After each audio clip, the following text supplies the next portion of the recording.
Frères et sœurs, nous voici rassemblés ce soir pour la célébration de la croix du Seigneur, pour la célébration où l'on vénère le Seigneur sur la croix.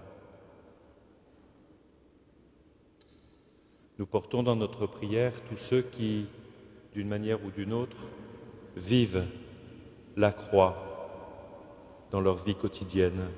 Nous les portons dans notre prière et nous les présentons au Seigneur qui a connu la souffrance. Durant cet office, nous, les prêtres, nous avons choisi de participer, comme vous, les fidèles, à une communion spirituelle. D'ordinaire, il est proposé par la liturgie de consommer les hosties consacrées pendant la Sainte Seine le jeudi soir. Compte tenu des heures que nous vivons, il nous a semblé bon de vivre avec vous la communion spirituelle ce soir. C'est pourquoi notre prière s'achèvera avec le Notre Père et la prière de conclusion.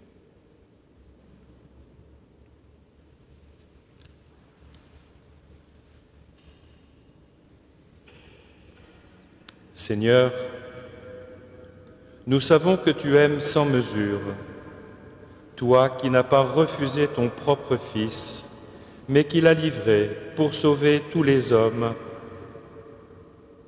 Aujourd'hui encore, montre-nous ton amour. Nous voulons suivre le Christ qui marche librement vers sa mort. Soutiens-nous comme tu l'as soutenu et sanctifie-nous dans le mystère de sa Pâque, lui qui règne pour les siècles des siècles.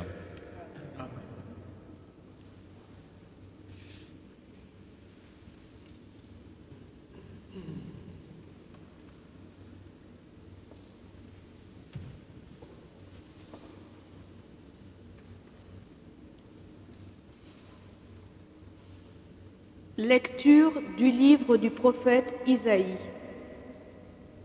Mon serviteur réussira, dit le Seigneur. Il montera, il s'élèvera, il sera exalté. La multitude avait été consternée en le voyant, car il était si défiguré qu'il ne ressemblait plus à un homme. Il n'avait plus l'apparence d'un fils d'homme. Il étonnera de même une multitude de nations. Devant lui, les rois resteront bouche bée, car ils verront ce que jamais on ne leur avait dit. Ils découvriront ce dont ils n'avaient jamais entendu parler. Qui aurait cru ce que nous avons entendu ? Le bras puissant du Seigneur, à qui s'est-il révélé ? Devant lui, le serviteur a poussé comme une plante chétive, une racine dans une terre aride. Il était sans apparence ni beauté qui attire nos regards. Son aspect n'avait rien pour nous plaire. Méprisé, abandonné des hommes, homme de douleur, familier de la souffrance, il était pareil à celui devant qui on se voile la face. Et nous l'avons méprisé, compté pour rien.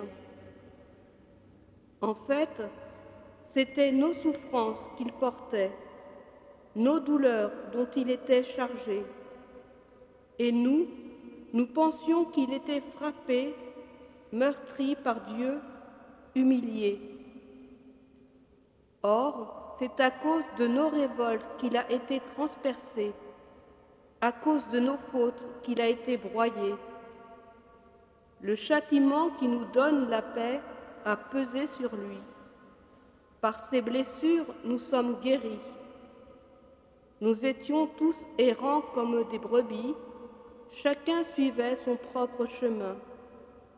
Mais le Seigneur a fait retomber sur lui nos fautes à nous tous. Maltraité, il s'humilie, il n'ouvre pas la bouche. Comme un agneau conduit à l'abattoir, comme une brebis muette devant les tondeurs, il n'ouvre pas la bouche. Arrêté, puis jugé, il a été supprimé. Qui donc s'est inquiété de son sort ? Il a été retranché de la terre des vivants, frappé à mort pour les révoltes de son peuple. On a placé sa tombe avec les méchants, son tombeau avec les riches. Et pourtant, il n'avait pas commis de violence. On ne trouvait pas de tromperie dans sa bouche. Broyé par la souffrance, il a plu au Seigneur. S'il remet sa vie en sacrifice de réparation, il verra une descendance, il prolongera ses jours. Par lui, ce qui plaît au Seigneur réussira. Par suite de ses tourments, il verra la lumière, la connaissance le comblera. Le juste, mon serviteur, justifiera les multitudes.